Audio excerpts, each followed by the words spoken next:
A lavish ceremony begins. A wealthy heiress sits on a golden throne, her face hidden by a veil. She must choose a husband by lottery.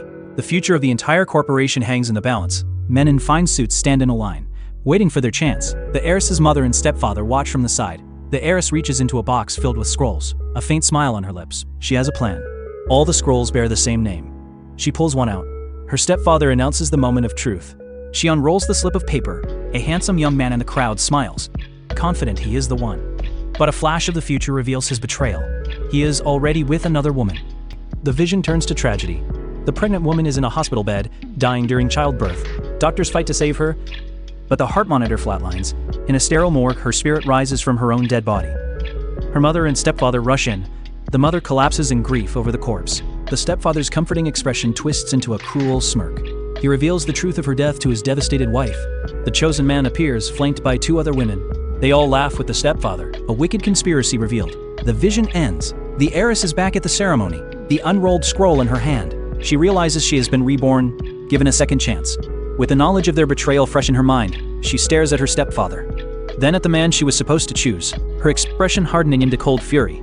The crowd waits, murmuring with anticipation. The heiress looks at the name on the scroll, the name that ruined her life. With cold resolve, she folds the paper and drops it back into the lottery box. The crowd gasps in confusion. The chosen man's confident smile vanishes. The heiress rises from her throne and shoves the heavy box to the floor. She rips the veil from her head, revealing a face of pure defiance. She announces new rules. She is taking over the company. Her marriage will be decided by a new competition.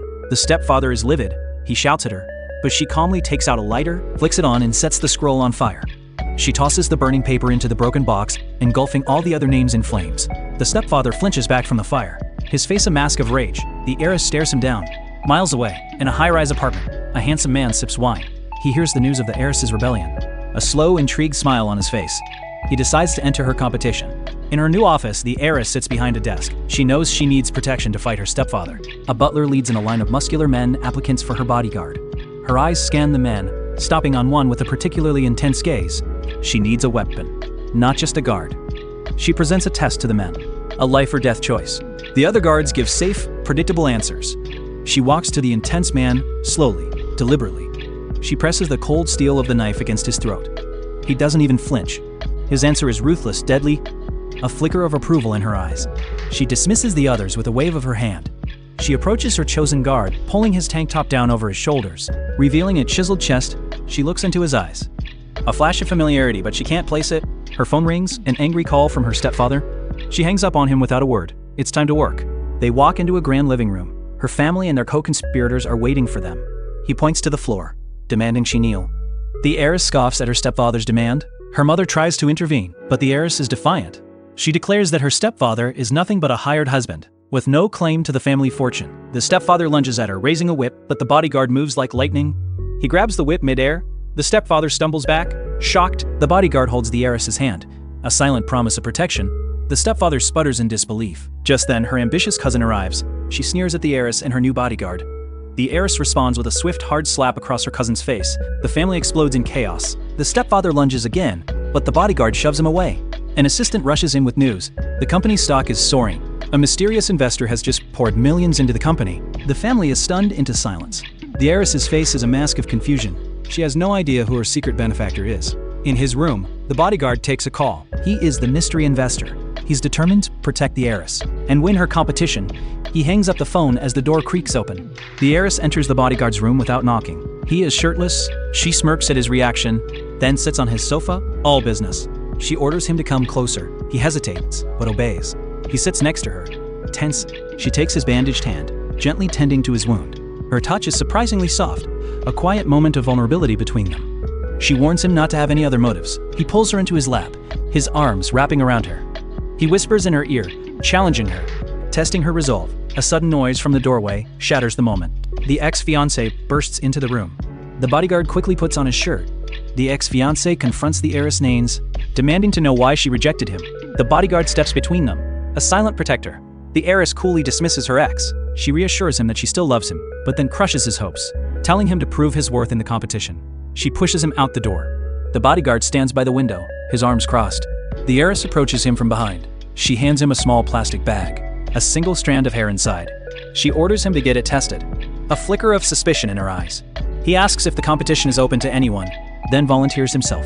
The heiress looks at him, a slow smile spreading across her face. The heiress agrees to let the bodyguard enter the competition. A dangerous gamble. He prepares for the trials ahead, training relentlessly in a boxing gym, his body glistening with sweat. He is measured for a custom suit, transforming from a bodyguard into a gentleman. At the competition, he stands in a line of other handsome men, all vying for the heiress's hand. The other contestants mock him for being a mere bodyguard, but he remains calm, his eyes fixed on the prize. The trials begin, a series of tests for physique and composure. The men are measured and inspected like prize animals. The heiress watches from a balcony, sipping wine, her expression unreadable. In the final test, the men must resist the advances of beautiful women.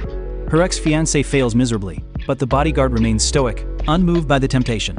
The announcer declares that only 2 men have passed all the tests: the bodyguard and the ex-fiancé. The heiress descends the grand staircase. A vision in red, she takes the microphone to announce the winner. The bodyguard and the ex-fiancé stand before her, their fates hanging in the balance.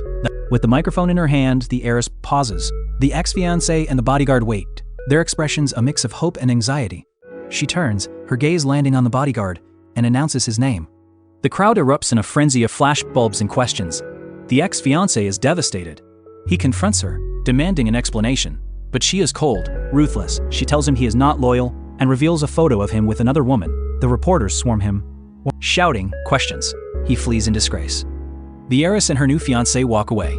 Hand in hand, in his office, a powerful CEO watches a live stream of the event. He sips his whiskey, a cold fire in his eyes. He makes a phone call, ordering a lavish wedding gift. Back at the mansion, a triumphant smile on her face. She stares at a framed photo, a picture of her ex-fiancé and her stepfather. The real game, she thinks, has just begun. In her office, the heiress works tirelessly. Her new fiancé brings her a cup of coffee, just the way she likes it, but she barely glances at him. A secretary bursts in with urgent news. The board of directors is waiting.